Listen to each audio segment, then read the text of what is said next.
ಮಾತುನ subscribe ಮಾಡಿ, ಚಾನೆಲ್ನ like ಮಾಡಿ.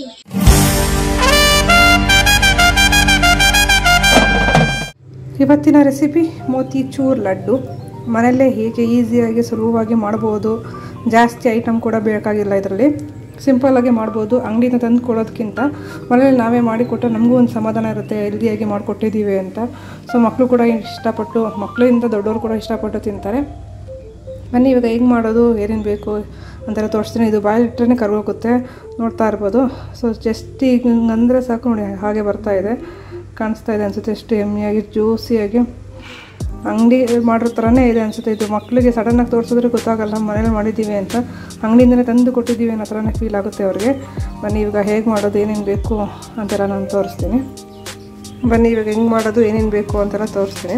ಈಗ ಇಲ್ಲಿ ನೋಡಿ, 1 ಕಪ್ಪಷ್ಟು ಕಡಲೆಬೇಳೆನ 3 ಅವರ್ ನೆನೆಸಿಟ್ಟಿದ್ದೀನಿ. ಈ ಕಪ್ ಮೆಜರ್ಮೆಂಟಲ್ಲೇ ತೊಗೊಂಡಿರೋದು ನಾನು. ಸೊ ಇದನ್ನು ಆಲ್ರೆಡಿ 3 ಅವರ್ಸ್ ನೆನೆಸಿಟ್ಟಿದ್ದೀನಿ. ನೆನೆಸಿ ಸೋಸ್ಕೊಂಡಿದ್ದೀನಿ. ಒಂದು ತೊಟ್ಟು ನೀರು ಕೂಡ ಇರಬಾರ್ದು, ಆ ಥರ ಸೋಸ್ಕೊಂಡಿದ್ದೀನಿ. ಮತ್ತು 1 ಕಪ್ಪಷ್ಟು ಶುಗರು, 1 ದೊಡ್ಡ ಟೇಬಲ್ ಸ್ಪೂನಷ್ಟು ಗೋಡಂಬಿ ತೊಗೊಂಡಿದ್ದೀನಿ, 1 ಸ್ಪೂನಷ್ಟು ವಾಟರ್ ಮಿಲನ್ ಸೀಡ್ಸು, ಒಂದು 4 ಏಲಕ್ಕಿ, ಒಂದು 5 ಲವಂಗ. ಇದಿಷ್ಟು ಬೇಕಾಗಿರೋವಂಥದ್ದು. ನಾನು ಇವಾಗ ಹೇಗೆ ಮಾಡೋದು ಏನಂತ ತೋರಿಸ್ತೀನಿ. ಸೊ ಇವಾಗ ಈ ಕಡಲೆಬೇಳೆನ ತರ್ತರಿಯಾಗಿ ರುಬ್ಕೊಳ್ಬೇಕು. ಹೇಳ್ದಂಗೆ ಸ್ವಲ್ಪ ಕೂಡ ನೀರು ಇರಬಾರ್ದು. ನಾವು ಥರ ಸ್ವಲ್ಪನೇ ಹಾಕ್ಕೊಂಡು ಇವಾಗ ತರ್ತರಿಯಾಗಿ ರುಬ್ಕೊಂಬರ್ಬೇಕು. ಹೆಂಗೆ ರುಬ್ಕೊಂಬರ್ಬೇಕು ಅಂತ ತೋರಿಸ್ತೀನಿ ನೋಡಿ. ಈ ಥರ ಇಷ್ಟು ಆದರೆ ಸಾಕು, ಫುಲ್ಲು ಇದಾಗಬೇಕು ಅಂತ ಏನಿಲ್ಲ. ಈಗ ನಾನು ಒಂದು ಬೌಲ್ಗೆ ಶಿಫ್ಟ್ ಮಾಡ್ಕೊಳ್ತಾ ಇದ್ದೀನಿ. ನೋಡ್ತಾ ಇರ್ಬೋದು ಈಗ ಯಾವ ಥರ ಆಗಿದೆ ಅಂತ. ಇಷ್ಟಾದರೆ ಸಾಕು ನೋಡಿ. ಈಗ ಒಟ್ಟಿಗೆಲ್ಲ ರುಬ್ಬಿದಾಯಿತು. ಇದು ರುಬ್ಕೊಂಡಾದ್ಮೇಲೆ ಈ ಕಡೆ ನಾನು ಎಣ್ಣೆ ಬಿಸಿ ಇಟ್ಕೊಂಡಿದ್ದೀನಿ. ಎಣ್ಣೆ ಬಿಸಿ ಆಗ್ತಾ ಇದ್ದಂಗೆ ನೋಡಿ, ಈಗ ಒಂದೊಂದೇ ಹಾಕ್ಕೊಳ್ಬೇಕು. ಈ ಥರ ಹೊಡೆ ಥರ ಬೇಯಿಸ್ಕೊಳ್ಬೇಕು. ಅದನ್ನು ತುಂಬ ದಪ್ಪನೂ ಇರಬಾರ್ದು, ಸ್ವಲ್ಪ ಸಣ್ಣನೂ ಇರಬಾರ್ದು, ಮೀಡಿಯಮ್ ಇದರಲ್ಲಿ ಒಂದು ಸ್ವಲ್ಪ ಬೇಯಿಸ್ಕೊಳ್ಬೇಕು ಇದನ್ನು ಆಯಿಲಲ್ಲಿ. ತುಂಬ ಗೋಲ್ಡನ್ ಬ್ರೌನ್ ಆಗಬಾರ್ದು, ಲೈಟಾಗಿ ಒಂದು 2 ರಿಂದ 3 ನಿಮಿಷ ಫ್ರೈ ಮಾಡ್ಕೊಂಡು ಸಾಕು. ಉರಿನೂ ಅಷ್ಟೇ, ತುಂಬ ಹೈಯಲ್ಲಿ ಇಟ್ಕೊಂಬಾರ್ದು, ತುಂಬ ಲೋ ಅಲ್ಲಿ ಇಟ್ಕೊಂಬಾರ್ದು, ಮೀಡಿಯಮ್ ಅದರಲ್ಲಿ ಫ್ರೈ ಮಾಡ್ಕೊಳ್ಬೇಕು. ಈಗ ಒಂದೊಂದೇ ಹಾಕ್ಕೊಳ್ತಾ ಇದ್ದೀನಿ.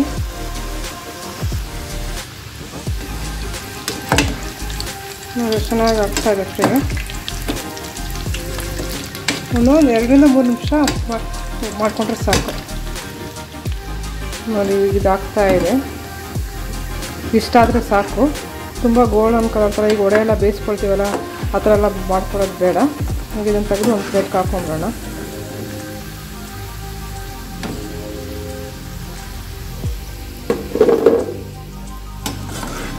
ಈಗ ಎಲ್ಲ ಒಡೆನೂ ಹಾಗೆ ಥರ ಬೇಯಿಸಿಟ್ಕೊಳ್ತೀನಿ.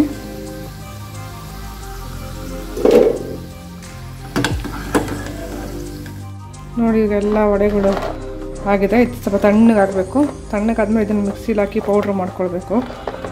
ಇದು ಫುಲ್ ತಣ್ಣಗಾದ್ಮೇಲೆ ಮಾಡೋಕ್ಕಾಗೋದು. ಬಿಸಿ ಬಿಸಿ ಮಾಡಿದ್ರೆ ಅದು ಅಂಟಾಗಿ ನೀರು ಬಿಟ್ಕೊಂಡ್ಬಿಡುತ್ತೆ. ಇದು ಫುಲ್ ಅಷ್ಟು ತಣ್ಣಗಾಗಲಿ. ತಣ್ಣಗಾಗೋಷ್ಟರಲ್ಲಿ ಈ ಕಡೆ ಪಾಕಕ್ಕೆ ರೆಡಿ ಮಾಡ್ಕೊಳ್ಳೋಣ.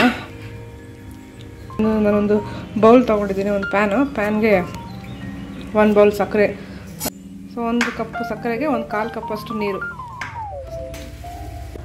ಸೊ ನೋಡಿ ಇವಾಗ ಪಾಕ ಆಗ್ತಾಯಿದೆ. ಹಿಂಗೆ ಕೈಯಲ್ಲಿ ಹಿಂಗೆ ಹಿಡಿದು ನೋಡಬೇಕು. ನೋಡಿ ಒಂದೊಳ್ಳೆ ಪಾಕ ಥರ ಬರಬೇಕು ನೋಡಿ. ಈಗ ಆಗ್ತಾಯಿದೆ. ಇಷ್ಟಾದರೆ ಪಾಕ ಆಗಿದೆ ಅಂತ ಅರ್ಥ. ಸೊ ಇವಾಗ ಇದಕ್ಕೊಂಚೂರು ಆರೆಂಜ್ ಫುಡ್ ಕಲರ್ ಹಾಕ್ತಾಯಿದ್ದೀನಿ. ಬೇಡ ಅಂದರೆ ಸ್ಕಿಪ್ ಮಾಡ್ಕೊಬೋದು, ಅರಿಶಿನ ಪುಡಿ ಉಪ್ಪಿನಕಾಯಿ ಹಾಕ್ಕೊಳ್ಬೋದು. But motichoor laddu orange colour ಇರೋದ್ರಿಂದ ಸ್ವಲ್ಪ ಆರೆಂಜ್ ಫುಡ್ ಕಲರ್ ಹಾಕ್ತಾಯಿದ್ದೀನಿ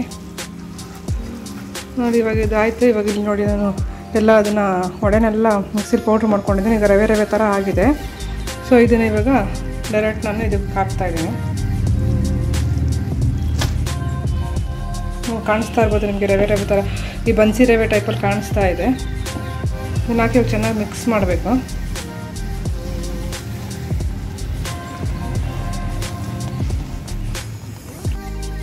ನೋಡ್ತಾ ಇರ್ಬೋದು ಇವಾಗ ಗಟ್ಟಿ ಆಗ್ತಾ ಇದೆ. ಅಕಸ್ಮಾತ್ ನೀರಾದ ಪಾಕ ತುಂಬ ತೆಳ್ಳಗಾಯಿತು ಅಂದರೆ ಒಂದು 2 ನಿಮಿಷ ಚೆನ್ನಾಗಿ ಬಾಯ್ಲ್ ಮಾಡಿದ್ರೆ ಗಟ್ಟಿ ಆಗುತ್ತೆ. ಸೊ ನನ್ನ ಪಾಕ ಕರೆಕ್ಟಾಗಿ ಬಂದಿರೋದ್ರಿಂದ ಇದು ನೋಡ್ಬೋದು ಎಲ್ಲ ಫುಲ್ ಗಟ್ಟಿ ಆಗ್ತಾಯಿದೆ. ಇವಾಗ ಒಂದೊಂದು ಡ್ರೈ ಫ್ರೂಟ್ಸ್ನ ಹಾಕ್ತೀನಿ. ಇದಕ್ಕೆ ಮಿಲನ್ ಸೀಡ್ಸ್ನ ಹಾಕ್ತಾಯಿದ್ದೀನಿ ನಾನಿವಾಗ. ಚೆನ್ನಾಗಿ ಮಿಕ್ಸ್ ಮಾಡಿ.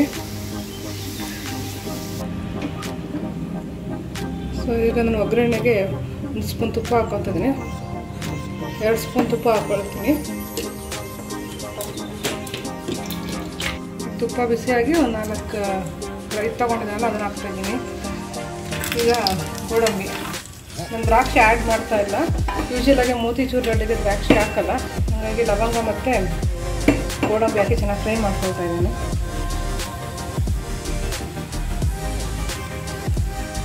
ಸೊ ಈಗ ಎಲ್ಲ ಹಾಕಿ ಒಂದು ರೌಂಡ್ ಚೆನ್ನಾಗಿ ಮಿಕ್ಸ್ ಮಾಡಬೇಕು. ನೋಡ್ತಾ ಇದ್ರೇ ಗೊತ್ತಾಗ್ತಾ ಇದೆ ಎಷ್ಟು ಕಲರ್ಫುಲ್ಲಾಗಿ ಎಷ್ಟು ಚೆನ್ನಾಗಿ ಕಾಣಿಸ್ತಾ ಇದೆ. ಟೇಸ್ಟ್ ಕೂಡ ಅಷ್ಟೇ ಚೆನ್ನಾಗಿರುತ್ತೆ. ಸ್ವಲ್ಪ ತಣ್ಣಗಾಗಿದ ತಕ್ಷಣ ಆಮೇಲೆ ಉಂಡೆ ಮಾಡೋಣ. ಇಷ್ಟ ಆಗಿದೆ, ಇಷ್ಟ ಆದರೆ ಆಯಿತು. ಸೊ ಈಗ ತಣ್ಣಗಾಗಿದೆ, ಸ್ವಲ್ಪ ಕೈಗೆ ತುಪ್ಪ ತೊಡ್ಕೊಂಡು ಈಗ ಉಂಡೆ ಮಾಡೋಣ. ನಿಮ್ಗೆ ಯಾವ ಸೈಜ್ ಬೇಕಾದರೆ ಮಾಡ್ಕೊಬೋದು. ನಾನು ಮೀಡಿಯಮ್ ಸೈಜ್ ಮಾಡ್ತಾಯಿದ್ದೀನಿ.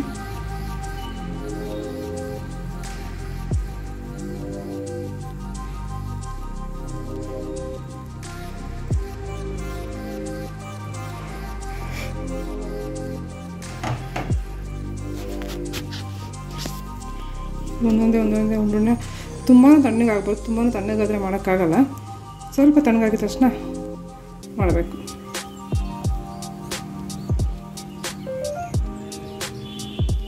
ಈಗ ಕಲರ್ಫುಲ್ಲಾಗಿ ಎಷ್ಟು ಚೆನ್ನಾಗಿ ಕಾಣಿಸ್ತಾ ಇದೆ. ಈಗ ನಾನು 1 ಕಪ್ ಯೂಸ್ ಮಾಡಿರೋದ್ರಿಂದ ಒಂದು 10 ರಿಂದ 12 ಮೋತಿಚೂರ್ ಲಡ್ಡು ಆಗಿದೆ. ಮಕ್ಕಳಂತೂ ಫುಲ್ ಎಂಜಾಯ್ ಮಾಡ್ಕೊಂಡು ತಿಂತಾರೆ. ಕಲರ್ಫುಲ್ಲಾಗಿ ಯಮ್ಮಿಯಾಗಿ ತುಂಬ ಚೆನ್ನಾಗಿರುತ್ತೆ. ಈಸಿಯಾಗಿ ಕ್ವಿಕ್ಕಾಗಿ ಕೂಡ ಮಾಡ್ಬೋದು. ತುಂಬ ಟೈಮು ಹಿಡಿಯೋಲ್ಲ, ಏನೂ ಆಗೋಲ್ಲ. ನೋಡ್ತಾ ಇರ್ಬೋದು ಎಷ್ಟು ಚೆನ್ನಾಗಿದೆ ಅಂತ. ನೀವು ಒಂದ್ಸಲ ಮನೇಲಿ ಟ್ರೈ ಮಾಡಿ ನೋಡಿ. ಡೆಫಿನೆಟ್ಲಿ ಮನೇಲಿ ತುಂಬ ಇಷ್ಟಪಟ್ಟೆ ತಿಂತಾರೆ ಎಲ್ಲರೂ. ಅಷ್ಟು ಚೆನ್ನಾಗಿರುತ್ತೆ. ಅಂಗಡಿಯಿಂದ ತಂದು ತಿನ್ನೋದಕ್ಕಿಂತ ಮನೇಲಿ ಮಾಡಿಕೊಟ್ರೆ ಮಕ್ಕಳು ಕೂಡ ಎಂಜಾಯ್ ಮಾಡ್ಕೊಂಡು ತಿಂತಾರೆ.